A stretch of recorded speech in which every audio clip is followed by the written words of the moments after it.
ஒரு இறைவனுக்கு சாந்தப்படுத்துகின்ற, அமைதிப்படுத்துகின்ற, நம்மை எல்லாம் பலப்படுத்துகின்ற இந்த மகா தீப நிகழ்ச்சியை நடத்திக் கொண்டிருக்கிறோம்.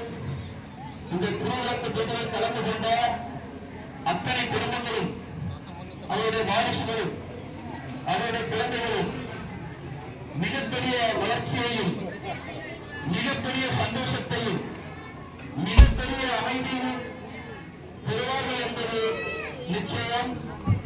ஏனென்றால் இன்று திருக்கார்த்திகை தீபத்தை மருந்துவாய் மலை, உலக புகழ்பெற்ற மருந்துவாய் மலையில் ஸ்ரீ நயனார் சுவாமி தர்மசாலையில் வைத்து இந்த ஆசிரமத்தை வைத்து நம்ம அழகாக நடத்திக் கொண்டிருக்கிறோம்.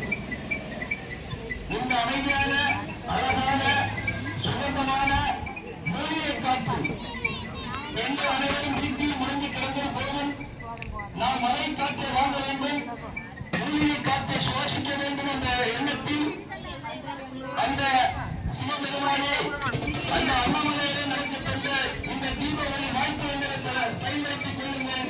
திருக்கார்த்திகை தீபம் இப்படி ஒரு அற்புதமான ஒரு சூழலில் எந்த இடத்திலும் நடந்திருக்காது என்பதை மட்டும் இங்கே நான் தெளிவாக சொல்லித்தர விரும்புகிறேன்.